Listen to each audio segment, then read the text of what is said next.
there's a good chance a color has already saved your life.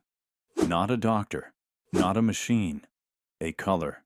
Bright, loud, almost ugly. The kind of color you'd never paint your house.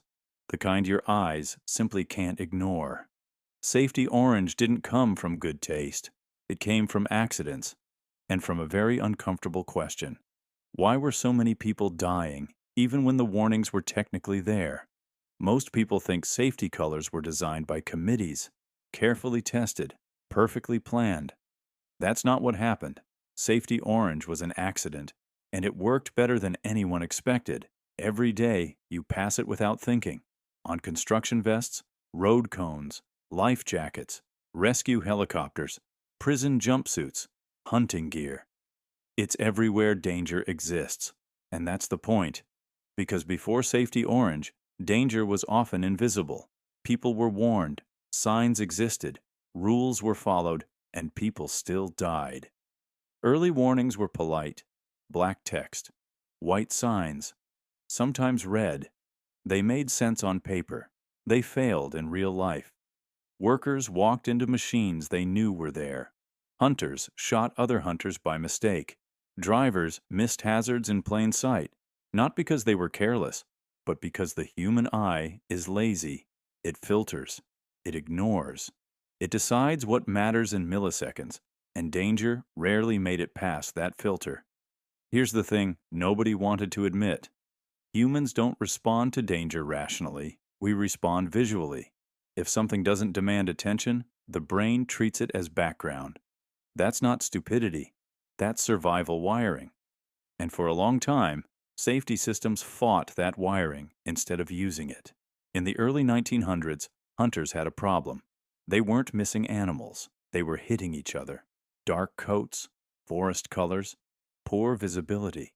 Red seemed like the obvious solution, but red failed. In low light, red turns dark.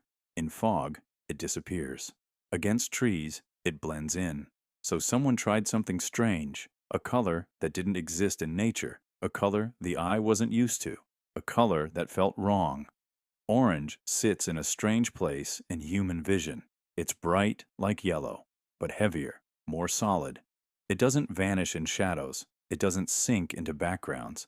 And most importantly, nature barely uses it. No forests, no skies, no oceans. So when the brain sees it, it doesn't know where to place it, which means it can't ignore it. Here's the part most people miss. Safety orange doesn't just stand out. It breaks pattern recognition. Your brain is always asking one question. Have I seen this before? If the answer is yes, it relaxes. If the answer is no, it alerts. Orange forced the alert.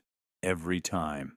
When hunters started wearing blaze orange, accidental shootings dropped fast. Not gradually, not slightly, dramatically. Same terrain, same people, same behavior. Only the color changed. And suddenly, visibility meant survival.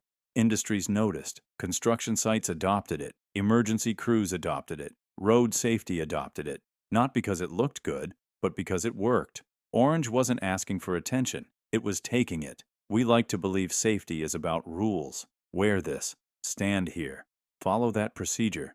But Safety Orange revealed something uncomfortable. Rules don't save lives. Perception does.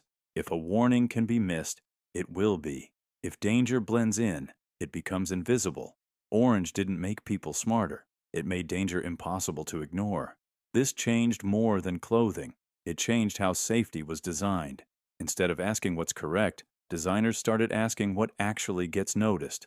That shift saved millions. On roads, in factories, at sea, in disasters. All because someone accepted a simple truth. Human attention is fragile. Safety Orange is intentionally unpleasant. It clashes with its surroundings. It disrupts visual harmony. That's precisely why it works. The color that saves lives isn't the one we'd choose for aesthetics. It's the one we can't miss. Every cone, vest, and road sign you see today exists because someone realized a basic truth. Danger doesn't need elegant design. It needs to be impossible to ignore. Which leaves us with a question worth asking. How many systems today still assume people will notice what they're designed to filter out?